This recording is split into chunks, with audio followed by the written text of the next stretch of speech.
kochani. Niedawno nagrałam dla Was film na temat 7 najbardziej żenujących zachowań klientów w perfumerii, a dzisiaj przychodzę do Was z filmem, w którym opowiem Wam o 5 takich najbardziej charakterystycznych typach klientek perfumerii, z którymi miałam do czynienia, kiedy pracowałam w perfumerii Douglas. I żeby nie przedłużać, zacznę od próbkowiczek.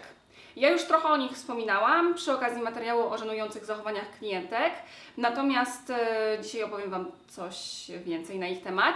Próbkowiczka to, jak sama nazwa wskazuje, kobieta, która lubuje się w zbieraniu próbek. Kobiety, które są próbkowiczkami, prawie nigdy niczego nie kupują, za to uwielbiają prosić o próbki i je kolekcjonować. Doskonale sobie zdają sprawę z tego, że jeżeli przejdą się po kilku perfumeriach i poproszą o próbkę tego samego kremu, no to są w stanie uzbierać sobie cały produkt, za który nie będą musiały nic płacić. Tego typu klientki są doskonale świadome tego, że konsultantki oceniają ludzi na podstawie wyglądu. Zresztą nie tylko konsultantki, bo po prostu ludzie tak mają, że oceniają innych przez pryzmat tego, jak wyglądają i to jest całkiem normalne. Natomiast próbkowiczka, żeby właśnie zostać odebraną jako kobieta, która jest na przykład, nie wiem, bardzo bogata i taka, która przychodzi do perfumerii po to, żeby wydać tam kilka tysięcy złotych, ubiera wszystkie swoje najlepsze rzeczy, na przykład, nie wiem, zakłada drogie futro, torebkę jakiejś znanej marki, szpilki, zawsze ma zrobiony makijaż i fryzurę, jest zawsze miła i uprzejma. I to sprawia, że konsultantki jakby z nią rozmawiają. Natomiast to nie jest tak, że my tego nie widzimy. Czyli konsultantki bardzo szybko jakby są w stanie rozpoznać, jaka kobieta jest próbkowiczką. One też się spotykają na różnych eventach i wymieniają się, mam na myśli konsultantki, informacjami na temat klientek, więc one doskonale wiedzą, które kobiety są tymi próbkowiczkami. I jakby rozmowa z nimi przypomina taką zabawę w kotka i myszkę, ponieważ te panie zdają sobie sprawę z tego, że my się domyślamy, że one przychodzą po próbki, więc jakby my starałyśmy się ich unikać, albo jak je widziałyśmy i one prosiły nas o próbkę, to mówiłyśmy na przykład, że krem się skończył, albo że po prostu nie dysponujemy żadną próbką. I jakby te panie, jak tylko się orientowały w tym, to podchodziły do konsultantek, które były nowe i jakby nie miały świadomości tego, że w ogóle istnieje taki typ klienta jak próbkowiczka. I słuchajcie, to było śmieszne, ponieważ mnie osobiście kilka razy zdarzyło się podejść do takiej pani i oczywiście obdarować ją próbką, ponieważ nie wiedziałam, że ta pani właśnie kolekcjonuje te próbki. I dopiero potem, jak ta pani wchodziła, to jakby koleżanki mi mówiły, że to jest taka pani, która zawsze przychodzi po próbki i najczęściej tych samych kremów. Bo oczywiście próbkowiczki, żeby było jasne, to kobiety, które nie kolekcjonują tanich próbek, tylko takich bardzo drogich marek. Jak żeby inaczej. Także na pewno są to przedsiębiorcze kobiety, ponieważ mają całą strategię opracowaną, wiecie, począwszy od tego wyglądu, od tego, jak rozmawiać z konsultantkami, a skończywszy na tym, że są w stanie robić sobie tak zwane rundy po mieście i zbierać właśnie te próbki. Także przedsiębiorczości nie można tym kobietom odmówić, natomiast to jest bardzo charakterystyczny typ klientki, z którą prędzej czy później każda konsultantka w swojej pracy się zmierzy. Kolejny bardzo charakterystyczny typ klientek w perfumerii to wampiry energetyczne. Wampiry energetyczne to niesamowicie uciążliwe klientki, które przychodzą do perfumerii bardzo często i spędzają w niej mnóstwo czasu.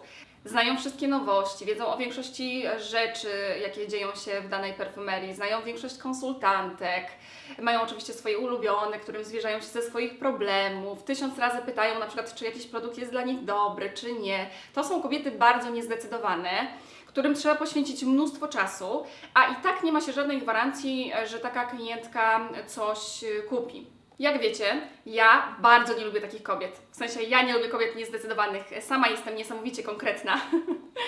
I jakby też wśród swoich znajomych nie mam kobiet niezdecydowanych, bo bym z nimi nie wytrzymała psychicznie, szczerze wam powiem. Natomiast paradoksalnie, kiedy pracowałam w perfumerii Douglas, ja miałam całkiem sporo takich klientek i to były takie klientki, to były takie wampiry energetyczne, z którymi żadna z moich koleżanek nie dawała sobie rady i były one pełne podziwu dla mojej cierpliwości w stosunku do tych wampirów. Także powiem Wam, że tak, że jednak można rozdzielić to, jak się ktoś zachowuje w pracy od tego, jaką osobą jest się prywatnie, ponieważ prywatnie absolutnie się od takich osób odgradzam i ich nie toleruję.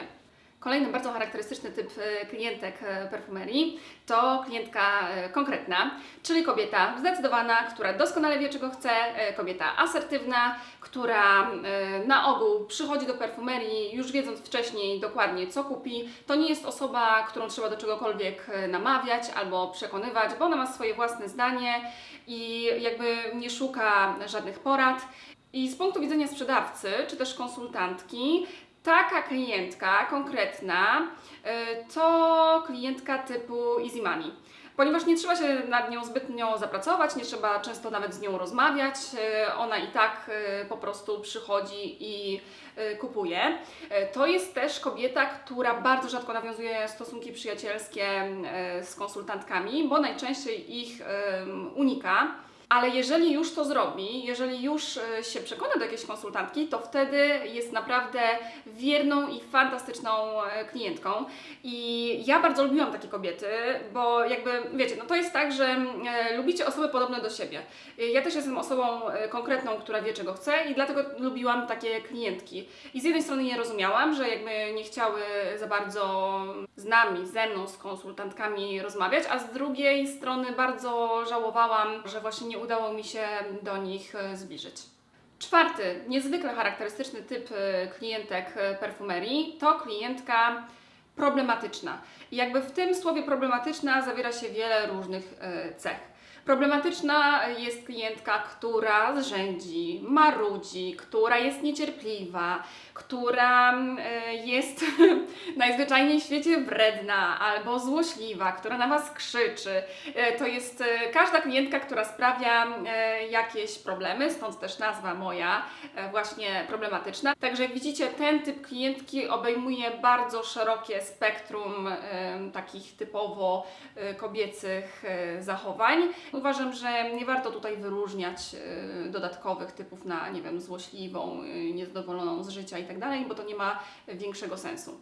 Ostatnim typem klientek, o jakim chciałabym Wam opowiedzieć, były klientki przyjacielskie, czyli kobiety spełnione życiowo, zawodowo, zadowolone z życia, zawsze uśmiechnięte, takie kobiety, które nigdy nie zrzędziły, nie marudziły, nie były złośliwe i miały też taką jedną cechę charakterystyczną. One miały tendencję do nawiązywania stosunków przyjacielskich z konsultantkami. Najczęściej wybierały sobie jakąś jedną i tylko do niej przychodziły. I powiem Wam, że ja byłam szczęśliwą posiadaczką kilku takich właśnie klientek i one były zazwyczaj w wieku mojej mamy. I to były kobiety niesamowite. Ja je bardzo, bardzo miło wspominam. Często przynosiły mi upominki, jakieś czekoladki, kwiatki, pamiętały o moich urodzinach, pokazywały mi zdjęcia z wakacji, dzwoniły zawsze do perfumerii i pytały, czy dzisiaj jestem w pracy, bo jeśli tak, to przyjdą, a jeśli nie, to niekoniecznie.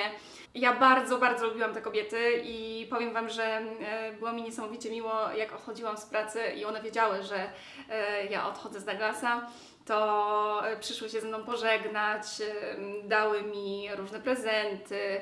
One wiedziały, że ja chciałam zawsze robić coś swojego, więc dostałam książki o biznesie od nich.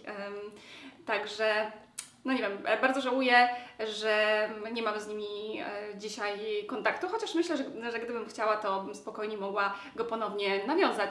Natomiast to był zdecydowanie jakby mój ukochany typ klientki, która niestety niezbyt często się zdarzała.